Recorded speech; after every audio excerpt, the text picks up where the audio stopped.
जय जगन्नाथ। आप सबको रथ यात्रा की हार्दिक शुभकामनाएं। अब रथ के मेले में रथ के रस्सी को खींचने तो सभी जाते हैं, मैं भी गई थी। पर क्या आपने भगवान जी को मतलब हमारे प्यारे जगन्नाथ जी को रथ पे चढ़ते हुए देखा है? अगर नहीं तो ये वीडियो आप ही के लिए है। Hello and welcome to my vlog. अभी मैं जा रही हूँ मेरे शहर सिलचर में रथ यात्रा के उत्सव में शामिल होने के लिए। हर बार की तरह इस बार भी मैंने सोचा मैं जाऊंगी, रस्सी को खींचूंगी, भगवान जी को प्रणाम करूंगी और वापस आ जाऊंगी।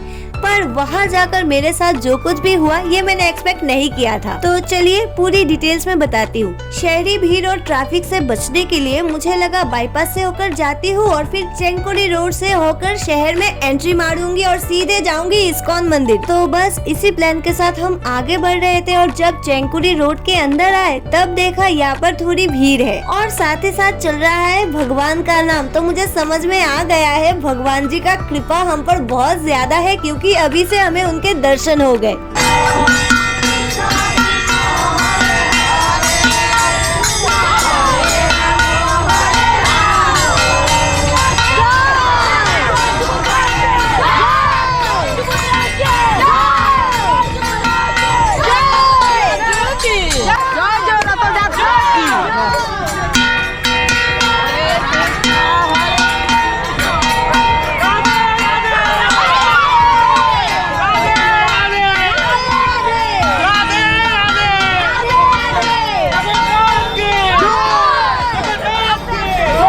ये जो मोमेंट है ना, इसे मैं डिस्क्राइब नहीं कर सकती। मेरी चेहरे की स्माइल देख के आप सबको तो पता चल ही गया होगा। एनीवे, अब हम यहाँ से आगे बढ़ते हैं और सीधे चलते हैं इस्कॉन मंदिर, क्योंकि रथ यात्रा के नाम आते ही जो सबसे पहले दिमाग में आता है वो है इस्कॉन मंदिर। और यहाँ पर मैंने आप सबको पहले भी दिखाया है, तैयारी चल रही है जोरों शोरों से और बहुत अच्छे से सजाया गया है। मैं घर से 3:30 बजे निकली थी और मुझे लगा 4 साढ़े 4 बजे यहाँ से रथ निकलेगा, लेकिन यहाँ जब मैं पहुंची तब देखा यहाँ रथ ही नहीं है। काफी लोग जन यहाँ पर है, पर मैं जिन्हें देखने के लिए आई थी यहाँ पर वो तो यहाँ पर है ही नहीं।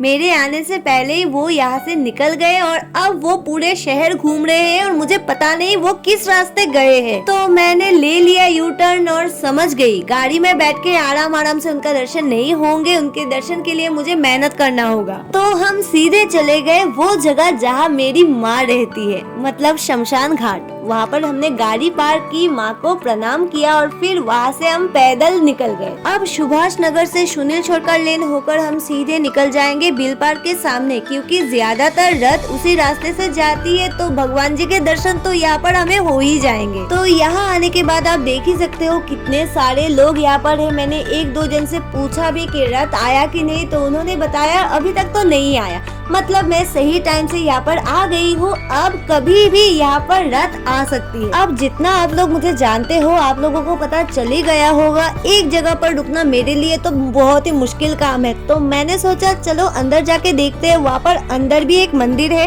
राधा माधव आखड़ा, तो उसके आसपास थोड़ा घूम के आते हैं, देखते हैं वहाँ पर क्या चल रहा है। तो बिल पार्क के अंदर आते ही मैंने देखा यहाँ पर भंडारा चल रहा है। मैंने प्रेमानंद महाराज जी की एक बात सुनी थी कि हमें किसी भी भंडारे में जाके यूं ही खाना नहीं खाना चाहिए।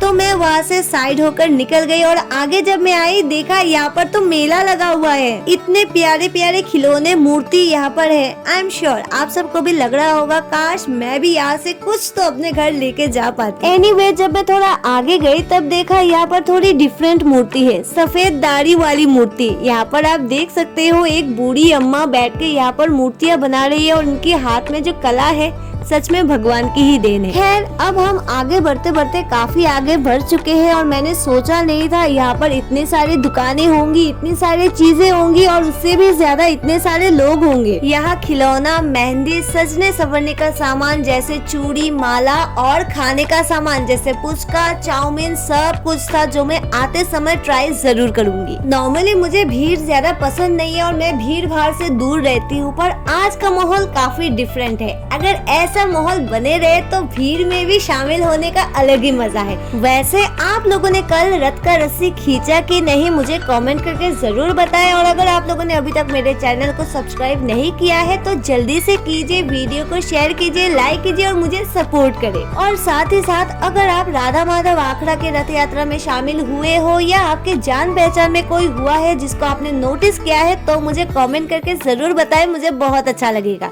इसी के साथ हम पहुंच चुके हैं राधा माधव आखड़ा के गेट पर। चलिए अब जल्दी अंदर चलते हैं। आई डोंट नो मुझे वहाँ जाकर क्या मिलेगा क्योंकि मैं काफी लेट हो चुकी हूँ। बस किसी भी तरह प्रभु के दर्शन हो जाए। फाइनली मुझे रथ का दर्शन हो गया है। आप लोग यहाँ पर देख सकते हो रथ को कितने अच्छे से सजाया गया है और यहाँ लोगों की भीड़ है। तो इस भीड़ को चीरते हुए मैं अब आगे जाऊंगी प्रभु के दर्शन करने के लिए। यहाँ आकर मुझे पता चला प्रभु अभी तक अपने रथ पर चढ़े नहीं है। मतलब मैं खुद देख सकती हूँ और आप सबको भी दिखा सकती हूँ प्रभु रथ पर कैसे चढ़ते हैं। तो हम सबको यहाँ थोड़ा सा इंतजार करना होगा। यहाँ पर आप देख सकते हो लोग यहाँ पर फल और न जाने क्या क्या प्रभु को चढ़ा रहे हैं और कभी भी प्रभु यहाँ पर आ सकते हैं। तो चलिए प्रभु के आने तक हम प्रभु के रथ को थोड़े अच्छे से देख लेते हैं। तो यहाँ पर आप देख सकते हो प्रभु घोड़े के रथ की सवारी करेंगे। यहाँ पर 2 घोड़ा है और ये जो सारथी है ना, मुझे थोड़े कान्हा जैसे, कृष्ण जैसे लगे। अब ये रथ हो या हमारे जिंदगी का रथ, सारथी तो हमारे कृष्ण ही है। तो चलिए श्री कृष्ण को प्रणाम करते हुए आगे मंदिर की ओर चलते हैं। और यहाँ यही है वो जगह जहाँ मेरे साथ ऐसा कुछ हुआ जिसके कारण मैं अंदर जा ही नहीं पाई।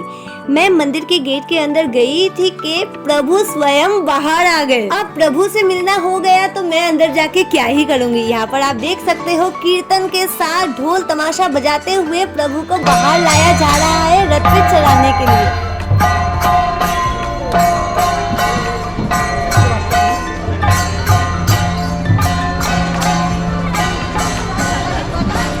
अब ये तो मैंने एक्सपेक्ट ही नहीं किया था, प्रभु मेरे इतने करीब से होकर जाके रथ पे चढ़ेंगे। सच में प्रभु बहुत ही दयालु, बहुत ही कृपालु है, जो बिना मांगे, बिना चाहे, बिना कहे हमें कितना कुछ दे देते हैं। अब चेहरे पे बड़ी सी स्माइल लेके मैं चलूंगी प्रभु के साथ साथ, क्योंकि मुझे पता है मेरे सर पे हमेशा से है उनका हाथ। अब हमारे प्रभु पूरे रथ का परिक्रमा करेंगे और फिर रथ पे चढ़ेंगे। तो चलिए इस दिव्य घटना को देखते हैं और साथ ही साथ नाम कीर्तन भी करते हैं।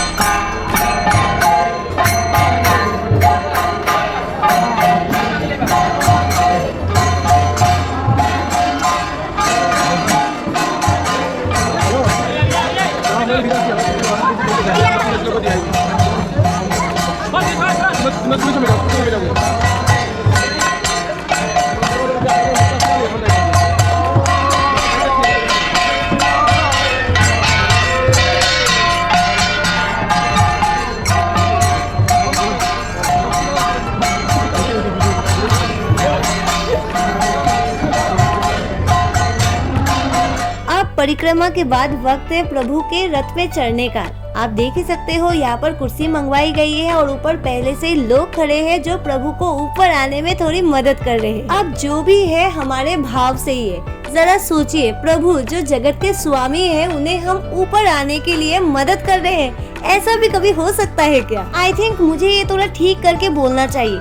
प्रभु ने हम पे कृपा की कि हम यहाँ पर आ सके और प्रभु के इस उत्सव में शामिल हो सके, और जो भी हमने किया वो प्रभु की इच्छा से ही किया। हाँ, अब मैंने सही बोला। यहाँ पर आप देख सकते हो राधा रानी, श्री कृष्ण, जगन्नाथ जी सब ऊपर चढ़ चुके हैं और भक्तों में बहुत ही ज्यादा उत्साह है।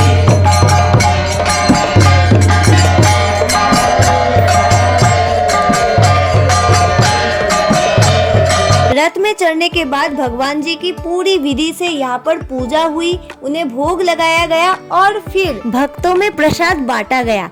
एक्चुअली हमारे यहाँ कहते हैं प्रसाद लुटाया गया, लूट दिया गया। जहाँ पंडित जी या कोई भी फल सामग्री जो भी होता है पहले भगवान को चढ़ाया जाता है और फिर भक्तों में उड़ाया जाता है, और इसे पकड़ने के लिए भक्त एक दूसरे के ऊपर चढ़ जाते हैं और अगर भीड़ ज्यादा हुई तब तो हाल खराब ही हो जाता है। अब इस भीड़ में, इस दंगल में जाके प्रसाद लेने की सामर्थ्य मुझ में तो नहीं है। एक हाथ में मेरा मोबाइल है, एक हाथ में कैमरा, तो मैं तो पकड़ ही नहीं सकती थी। तो मैं वहाँ बस खड़े होकर देख के मुस्कुरा रही थी। तभी मेरे कान के ऊपर केले का गुच्छा आके गिरा। मुझे चोट तो नहीं लगी, पर वो केला किसी और ने ले लिया। मुझे लगा चलो ठीक है, कोई बात नहीं, वैसे भी मैं नहीं लेने वाली थी। पर उसके तुरंत बाद मेरे हाथ में आकर ये गिरा। क्या आप सोच सकते हो, मेरे एक हाथ में मोबाइल, एक हाथ में कैमरा, और मेरे ही पास आकर ये अनानास गिरा जो मेरी फेवरेट फ्रूट है। अब इस बात को मैं क्या ही बोलूं, मेरे पास डिस्क्राइब करने के लिए कोई शब्द ही नहीं है। आई नो वो मुझसे बहुत ज्यादा प्यार करते हैं। मैं जब भी किसी मुसीबत में होती हूँ